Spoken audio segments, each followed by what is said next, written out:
like an epic gamer. Yeah, that's a very... Epic gamer are probably two of the most apt ways to describe Raptor him. Jesus, is that what you said? Yes. Okay. I'll make sure to write that one down. But, okay, so it's realgray versus Akito. He's sponsored by T-Lock. How do we not know? Oh, okay. No, never mind. Oh, okay. Yeah. I was going to say, Okay. like, what? Nope, sponsorship revoked, sorry. Is his sponsor actually UTDe or just UTD for Akito? That makes sense. UTD Esports? Okay. But this matchup is interesting. Palutena has a pretty solid neutral game against Snake. Snake, I think, sort of decimates this character at ledge because she doesn't have any way to like come back on stage aggressively. And ledge trapping with like grenade and up smash and stuff is really, really good. But she does very well against a lot of the BS that Snake wants to be setting up, and he does very well against a lot of the BS that she wants to set up. So Akito looks very comfortable with Snake's projectiles. He looks like he's pressing a lot of buttons as Snake. He was doing a lot of grenade stuff past like 20 seconds. you can tell which Snake players are the good ones based on how much they pull grenade and how confident they are like maneuvering grenade. Yeah, like he definitely seems very confident in working around grenade.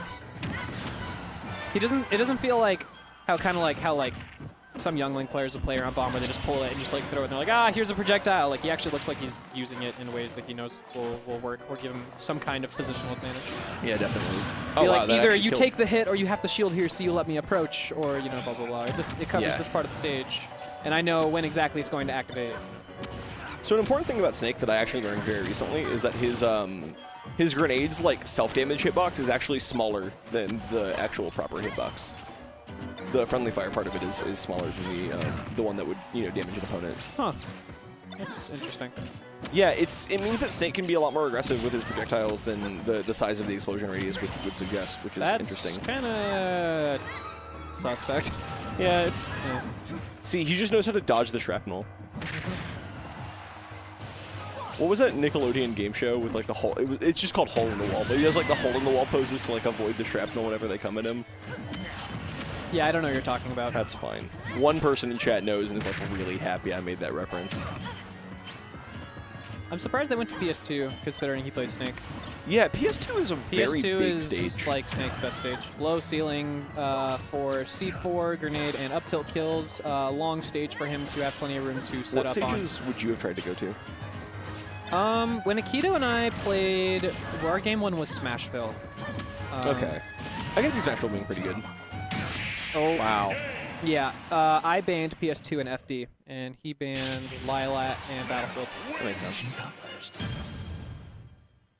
Yeah, I'm not sure exactly what stages to take Snake to. I just know that specifically PS2 is probably Snake's best stage.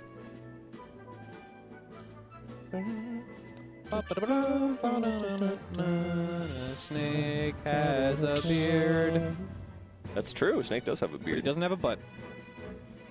They removed that. They removed Snake's butt. Yeah. I tweeted about that like when we first saw Snake, and Ally replied to me and said, "You fool! It was a buff. His hitbox is smaller." Yeah.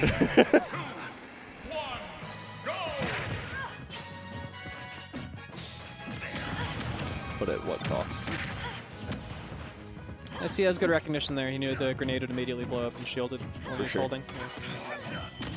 Being cognizant of the timers on both of your grenades is so critical. It's actually something that really messes me up a lot because going in between PM and like this game, grenade literally has a different timer. It has a different timer, and you only have to worry about one of them. In PM? Yeah. Yeah, he does only have one grenade. I forgot about that. Oh, yeah. God.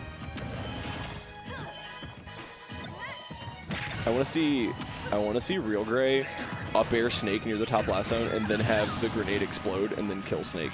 Something really funny that happened to me when I was playing Akito involving grenades. So, Chrom versus Snake, it's last stock, so it technically doesn't matter. I Chrom side him. I'm at like 170, he's at 40. And we're going down, and he has a grenade in his hand. And we go down, and I hit him with the final hitbox of up B, and I spike him. Wow, but that was at the great. Exact time that I spike him, his grenade, I think I might be holding on to a grenade. It blows me up, so it saves me and then kills him at 40. Oh my God. That's funny. Yeah, so sometimes grenades are your friend. So one thing that I want to draw attention to that realgray's been doing that I really think is important for Paulo to do in these sorts of matchups is he's been using his warps to maneuver around Snake's threat zones really effectively. Like warp canceling. Her teleport's good. Yeah, it's also kind of weirdly risky because sometimes you just like float to the side and then explode because, you know, Palutena is weird like that. But yeah, like being able to maneuver around Snake, like if you try to set up an up smash there, he was totally safe. So it lets you get out of disadvantage and maneuver really, really, really well. So good stuff to him for recognizing when he needs to be going for that to get around Snake's really, really tightly controlled threat zones. Yeah.